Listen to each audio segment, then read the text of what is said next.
अस्सलाम वालेकुम रहमतुल्लाह। आज का जो हमारा टॉपिक है वो है कलम पाउंड मीटर। तो रेफ्रिजरेशन एयर कंडीशनिंग की फील्ड के अंदर जो है ना कलम पाउंड मीटर का एक अहम किरदार है कि जैसा कि आप लोगों को पता है कि हमारा रेफ्रिजरेशन एयर कंडीशनिंग सिस्टम जो है उसमें दो साइकिल होते हैं। एक साइकिल हमारा मैकेनिकल साइकिल होता है, तो मैकेनिकल साइकिल जो है उसका कलम पाउंड मीटर से तो कोई ताल्लुक नहीं है, लेकिन जो हमारा इलेक्ट्रिकल साइकिल है उसके अंदर फॉल्ट ट्रेसिंग के लिए जो है ना कलम पाउंड मीटर की हमें अशद ज़रूरत पड़ती है। तो एक अहम औजार है हमारी फील्ड का रेफ्रिजरेशन एयर कंडीशनिंग का कलम पाउंड मीटर। तो कलम पाउंड मीटर की मदद से हम कोई भी इलेक्ट्रिकल फॉल्ट आसानी से ट्रेस कर सकते हैं और फॉल्ट को ट्रेस करने में हमें बहुत ज़्यादा मदद मिलती है। ठीक है ना। तो इसके लिए हमें कलम पाउंड मीटर का यूज़ आना ज़रूरी है। अब ये कलम पाउंड मीटर हमारा इस टाइम ऑफ हालत में है। ठीक है ना। अब कलम पाउंड मीटर में सबसे पहले तो इसकी ये नॉब है, सेलेक्ट करने वाली नॉब है। ये मुख्तलिफ़ ऑप्शन को सिलेक्ट करने के लिए ज़रूरत के मुताबिक हम इसको सिलेक्ट करते हैं। मतलब एम्पेयर चेक करने हैं, वोल्ट चेक करने हैं, कंटिन्यूटी तसलसल चेक करना है, मज़ामा चेक करनी है। जो भी जिस मकसद के लिए हमने इसको यूज़ करना होगा उसी मकसद के लिए हम इसकी नाप को ज़रूरत के मुताबिक उस रेंज पर जो है ना हम सेलेक्ट करेंगे। बाकी ये हमारा क्लैंप है। क्लैंप का ये फ़ायदा होता है कि जब हमने इसकी नाप को एम्पेयर पर सेलेक्ट करना है तो इसमें ये ए के साथ जो साइन है ये एसी का है, एसी करंट। ठीक है ना। तो एसी करंट जिसको हम अल्टरनेटिव करंट कहते हैं। तो अल्टरनेटिव करंट जो है अपनी क़ुव्वत और सिमत लम्हा ब लम्हा तब्दील करता रहता है। तो ये इसका जो साइकिल है, ठीक है ना, ये एसी करंट का साइन है। तो एसी करंट वो करंट है जो हम हमारे घरों में यूज़ होता है। ठीक है ना। तो एसी करंट में एम्पेयर चेक करने के लिए मतलब जितने भी एसी आलात हैं, कुछ डीसी आलात होते हैं, कुछ एसी आलात होते हैं। एसी आलात जो हमारे घरों में ज़्यादातर यूज़ होते हैं उनके एम्पेयर चेक करने के लिए हमें ये जो रेंज है ये सिलेक्ट करनी पड़ेगी। इसमें दो रेंजेस हैं एम्पेयर वाली ऑप्शन में, एक 200 एम्पेयर की, एक 1000 एम्पेयर की। तो 200 एम्पेयर बहुत ज़्यादा एम्पेयर है। हमारे घरों के जो फुल लोड एम्पेयर होते हैं वो भी 200 एम्पेयर नहीं होते। मतलब मैक्सिमम एम्पेयर जो हैं तमाम आलात भी अगर काम कर रहे हों घर के तो फिर भी हमारे एम्पेयर 200 नहीं होते। तो हमारे घरों का मैक्सिमम एम्पेयर जो है 200 एम्पेयर से कम ही होते हैं। मतलब यानी कि हमारे घरों में अगर 2-4 एसी भी लगे हुए हैं, रेफ्रिजरेटर चल रहे हैं, वॉशिंग मशीन चल रही हैं, इस्त्रियाँ चल रही हैं, पंखे चल रहे हैं, तो मैक्सिमम एम्पेयर जो आपके होंगे वो मैक्सिमम जो है 30-35 एम्पेयर तक जाएंगे, इससे ज़्यादा नहीं जाएंगे।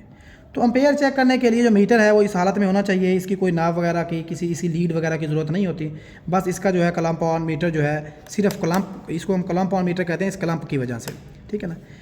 तो इसके क्लैंप को यूज़ करके इसका सबसे बड़ा फ़ायदा ये है कि बगैर किसी कनेक्शंस के इसके ज़रिए जो है ना एम्पेयर चेक किए जा सकते हैं।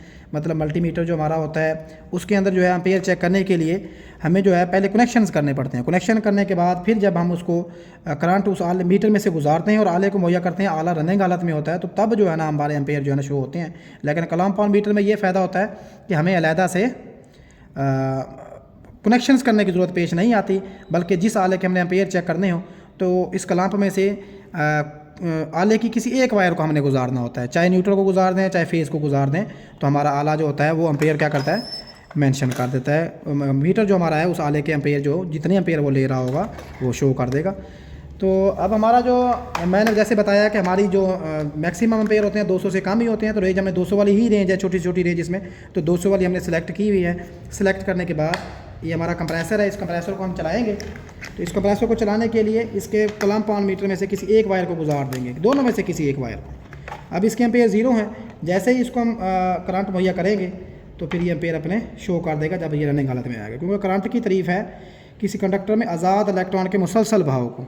तो जब किसी कंडक्टर, ये कंडक्टर है, ये हमारा आला है, इसमें से करंट जो है ना सर्कुलेट नहीं कर रहा, क्योंकि इस आले को हमने वोल्टेज मुहैया नहीं किया, ये आला वर्किंग हालत में नहीं है, इसका सर्किट मुकम्मल नहीं हो रहा, तो ये एम्पेयर शो नहीं करेगा। जैसे ही हम इसका बटन ऑन करेंगे, इसमें से एक तरफ से इलेक्ट्रॉन जाएंगे और आले में से सर्कुलेट करने के बाद दूसरी तरफ से सर्कुलेशन मुकम्मल करेंगे, तो ये आला जो है अपना काम करना शुरू कर देगा। और जितना उसकी कैपेसिटी है, जितनी पावर का वो आला है, जितने वाट का है, उस हिसाब से वो एम्पेयर लेना शुरू कर देगा। अब जैसे ही हम इस आले को ऑन करते हैं तो इसने स्टार्टिंग एम्पेयर ज़्यादा लिए, क्योंकि कोई भी आला जो है अपने स्टार्टिंग एम्पेयर जो है अपने नॉर्मल करंट से 3 से 6 गुना ज़्यादा करंट लेता है। तो अब इसके स्टार्टिंग एम्पेयर 4 कुछ थे, अब इसके एम्पेयर जो है 0.5 एम्पेयर ये ले रहा है कंप्रेसर हमारा, और ये चल रहा है। ठीक है ना जी। अब ये रेंज है भाई 200 एम्पेयर की। अगर हम 1000 एम्पेयर की रेंज सेलेक्ट करते हैं तो रेंज बड़ी होने की वजह से इतने कम एम्पेयर, जो आधा एम्पेयर है वो मीटर शो नहीं करेगा, क्योंकि रेंज बहुत बड़ी हो गई और जो एम्पेयर की रेशो है वो बहुत कम है। ठीक है ना जी। तो इस तरह से 200 की छोटी रेंज को सिलेक्ट करने के बाद हम इसके एम्पेयर जो चेक करेंगे तो वो आधा एम्पेयर इसने हमें शो कर दिया। ठीक है ना जी। ये दूसरे स्टेप में ये होगा कि दूसरा स्टेप हमारा दूसरा स्टेप जो है वो AC वोल्ट का है। वोल्ट के साथ AC का साइन है, लेकिन 750 लिखा हुआ है, मतलब इसमें जो रेंज है वो 750 वोल्ट तक आप इसमें वोल्ट चेक कर सकते हो, ठीक है ना जी। तो वोल्ट चेक करने के लिए आप जैसे ही रेंज सेलेक्ट करेंगे तो अब क्लैंप का काम ख़त्म हो गया। उसके लिए अब हमें लीड्स की ज़रूरत पड़ेगी, तो हम अपनी लीड्स लेंगे और लीड्स को मीटर के अंदर लगाकर एक लगाएंगे हम कॉमन के अंदर। अब ये 3 होल नज़र आ रहे हैं आपको, 1 2 3। पहला जो है एक पे V लिखा हुआ है, दूसरे पर जो है ना ये मज़ामत का पॉइंट बना हुआ है, इसको हम ओमेगा का निशान कहते हैं, निशान ओमेगा, ठीक है ना। अब ओमेगा का निशान बेसिकली ओम का निशान है। अब ये वोल्ट और ओम चेक करने के लिए यहाँ पर एक लीड लगेगी, दूसरी कॉमन है वो वोल्ट की भी है और मज़ामत की भी है और तसलसल की भी। ये मतलब ये कॉमन, एक तो कॉमन है, कॉमन में लगेगी, ये कॉमन ही रहेगी। बाकी EXT लिखा हुआ है, एक्सटर्नल यूनिट EXT, इस एक्सटर्नल यूनिट से उन्होंने EXT लिया है। मतलब अगर मज़ामत की ओम रेंज बहुत बड़ी हो उसके लिए हम एक्सटर्नल यूनिट मतलब ओमेगा के लिए हम इस्तेमाल करते हैं, तो उसके लिए हमें ये रेंज इस्तेमाल होगी, लेकिन वो तकरीबन हमारी फील्ड में इस्तेमाल होती ही नहीं है, ठीक है ना जी। तो अब हम इसकी दूसरी जो लीड है वो लगाएंगे वोल्ट पर, क्योंकि हमने इस टाइम वोल्ट चेक करने हैं। एक कॉमन पर लगाई हमने, एक वोल्ट पर लगाई। लगाने के बाद अब हमने AC वोल्ट चेक करने हैं, ये तो क्योंकि ये रेंज AC वोल्ट की है, ये साइन भी AC का है, ठीक है ना। तो वोल्ट चेक करने के लिए अब जैसे ये हमारा ये जिसमें हमने कंप्रेसर चलाया था, इसी सॉकेट के अंदर हम वोल्ट चेक करेंगे। तो यहाँ पर वोल्ट जो है मीटर हमारा शो कर देगा भी 243 वोल्ट आ रहे हैं इस टाइम, ठीक है ना, 243 वोल्ट है, ठीक है जी। तो ये तो हो गया यहाँ तक वोल्ट चेक करना। दूसरा ये है कि मिसाल के तौर पर ये हमारा कंप्रेसर नहीं चल रहा, इसका एक थिम्बल हम निकाल देते हैं। ये निकालने के बाद हम कहते हैं भी ये कंप्रेसर नहीं चल रहा, तो चलने की वजह क्या है। तो हम यहाँ पर अब ये लगाते हैं शू लगाने के बाद हम देखेंगे भी आया कि हमारा शू ठीक है, ये शू ठीक है, अंदर से वायर ठीक है। ये चेक करने के लिए यहाँ से हम वोल्ट भी चेक कर सकते हैं। तो यहाँ से हम वोल्ट चेक करेंगे, देखो वोल्ट यहाँ पर शो हो रहे हैं 243 ही हो रहे हैं। इसका मतलब है ये शू के अंदर इसके कनेक्शंस भी ठीक हैं, ये वायर भी बजाते खुद ठीक है, मतलब करंट पहुँच चुका है, लेकिन ये थिम्बल ना लगने की वजह से, कंप्रेसर के कनेक्शन मुकम्मल ना होने की वजह से जो है ना कंप्रेसर नहीं चल रहा, ठीक है। तो ये तरीकाकार है वोल्ट चेक करने का। अगर एक कंप्रेसर है नहीं चल रहा तो उसको हम उसके वोल्ट चेक करके भी उसका जो है ना अंदाज़ा लगा सकते हैं कि आया कि वोल्ट वहाँ तक पहुँच रहे हैं, तो फिर कंप्रेसर में फॉल्ट है या रिले में या ओवरलोड में फॉल्ट होगा, ठीक है जी। उसके बाद अगला स्टेप हमारा जो है वो DC वोल्ट का है। तो DC वोल्ट जो चेक करने के लिए DC वोल्ट जो करंट हमें बैटरियों से हासिल होता है वो DC करंट कहलाता है।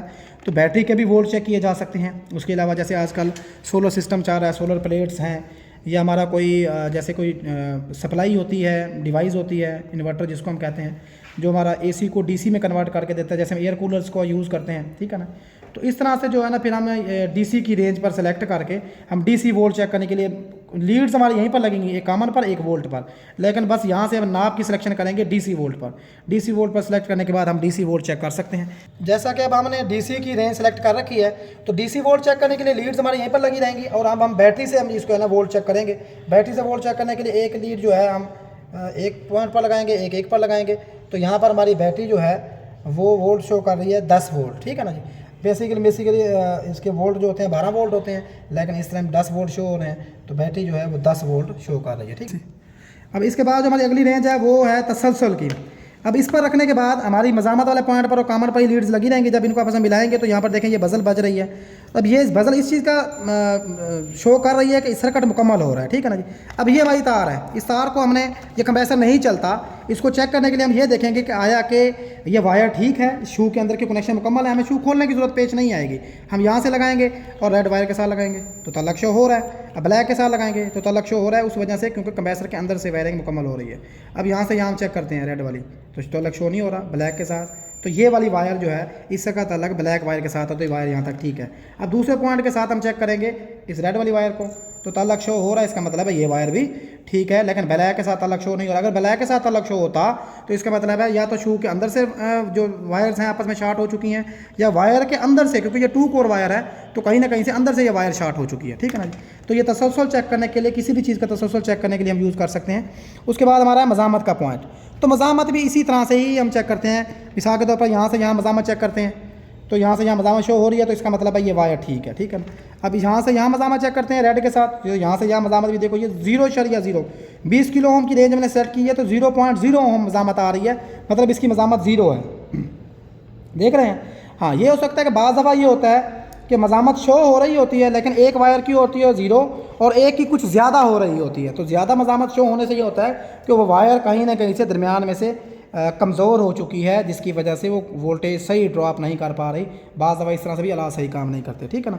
बाकी मज़ामत चेक करने के लिए मुख्तलिफ रेंजेस हैं। अब इसमें तो 20 किलो ओम की रेंज है, तो 20 किलो ओम की रेंज चेक करने के लिए मिसाल के तौर पर ये हमारी है, ये वाला कोयल है हमारा, इस कोयल की मज़ामत हम चेक करते हैं। तो इस कोयल की मज़ामत चेक करने के लिए हमें यहाँ से यहाँ मज़ामत चेक करनी पड़ेगी, ठीक है ना। हम जैसे ही मज़ामत चेक करते हैं तो ये कहते 6.6 ओम मज़ामत बता रहा है, ठीक है ना। तो 20 किलो ओम है, ठीक है ना। तो यहाँ पर ये हमारी मज़ामत शो हो रही है, इसका मतलब है ये कोयल ठीक है, ये कोयल ख़राब नहीं है, ये अपनी मज़ामत शो कर रहा है, तो कोयल ठीक है। इसी तरह से किसी चीज़ की मज़ामत चेक करनी है, किसी चीज़ का तसलसल चेक करना है, वो कोई आपका स्विच भी हो सकता है, वो कोई भी आपका आला हो सकता है, ठीक है ना। तो ये पॉइंट साइन पॉइंट्स के दरमियान में हम तल्लक को चेक कर सकते हैं, आया कि शो हो रहा है या नहीं हो रहा, ठीक है ना। तब देखें ये पॉइंट्स दो बोल रहे हैं आपस में, तो एक वक्त में कोई से दो पॉइंट बोलेंगे। अभी इसमें चेक करते हैं हम, ये मोटर की मज़ामत चेक कर रहे हैं। अब यहाँ पर मज़ामत 20 किलो ओम की हमने रेंज सेलेक्ट की हुई है, और यहाँ पर हम देखें इस मोटर की मज़ामत चेक करते हैं तो शो हो रही है, इसके अंदर एक मोटर होती है, ठीक है ना। तो इसकी मज़ामत 11.7 ओम है, ये 12 ओम, ठीक है ना। लेकिन इस मीटर की मज़ामत शो नहीं हो रही, 1 और 3 के दरमियान नहीं हो रही। तो इसका मतलब है इस मीटर की मज़ामत जो है 20 किलो ओम से ज़्यादा मज़ामत है, जिसकी वजह से ये मीटर उसको शो नहीं कर पा रहा। अब मेगा की रेंज है, मेगा की रेंज जब सेलेक्ट करेंगे तो मेगा की रेंज सेलेक्ट करके अब हमें जो है एक कॉमन में लगानी पड़ेगी, एक एक्सटर्नल यूनिटों में लगानी पड़ेगी, यहाँ पर लगानी पड़ेगी, फिर जाकर हमारी मज़ामत चेक होगी, ठीक है ना जी। अब मज़ामत हमने चेक करनी है तो चेक करेंगे। लेकिन ये रेंज जो है मेगा की रेंज बहुत ज़्यादा रेंज है, ये हमारी फील्ड में वैसे इस्तेमाल नहीं होती, ठीक है ना। तो हमारी फील्ड में जो है एक एम्पेयर चेक होते हैं, AC वोल्ट, DC वोल्ट, तसलसल और मज़ामत, बस ये 5 चीज़ें जो है हम चेक करते हैं। बाकी जो ओमेगा ओम 20 ओमेगा ओम मतलब एक जो ओमेगा ओम है वो 1000 किलो ओम के बराबर होता है। तो ये रेंज हमारी फील्ड में बिल्कुल वैसे ही इस्तेमाल ही होती है। हाँ, ये हो सकता है कि इलेक्ट्रॉनिक्स फील्ड वाले इसको इस्तेमाल करते हों, ठीक है ना जी। तो बस ये हमारा कलम पर मीटर था। बाकी इसमें ये होता है कि मिसाल के तौर पर हम किसी चीज़ के वोल्ट चेक कर रहे हैं या किसी चीज़ के एम्पेयर चेक कर रहे हैं, तो ये हमने वोल्ट पे सिलेक्ट किया, करने के बाद एक कॉमन पे लगाएंगे, एक वोल्ट वाले पॉइंट पे लगाएंगे। लगाने के बाद इधर जैसे ही हम लगाते हैं तो इस बटन को जैसे ही हम ऑन करेंगे तो ये वोल्ट शो होंगे। शो होने के बाद अगर हमने ये वोल्ट किसी को दिखाने हैं किसी और जगह पर जाकर, इस बटन को हम होल्ड कर लेंगे, ठीक है ना। होल्ड करने के बाद हमारे वोल्ट जो है यहाँ पर स्टैंड हो जाएंगे। अब हम अपने टीचर को, अपने दोस्त को, अपने सीनियर को जाकर वोल्ट दिखा सकते हैं कि आया कि जहाँ पर हम वर्क कर रहे हैं वहाँ पर इतने वोल्ट पहुँच रहे हैं। या अम्पेयर चेक करने हैं किसी आले के, तो अम्पेयर चेक कर भी इसको हम, जब अम्पेयर हमारे एक जगह पर स्टैंड हो जाएंगे तो बटन होल्ड वाला हम दबाकर उन अम्पेयर्स को होल्ड कर सकते हैं, ठीक है ना जी। तो इस मीटर के अंदर बस ये होल्ड है, सिलेक्शन नॉब है और क्लैंप है इसका, बस। बाकी इसकी रेंजेस हैं, सेलेक्ट करके हम चीज़ों को चेक करते हैं, ठीक है ना। जज़ाकल्लाह।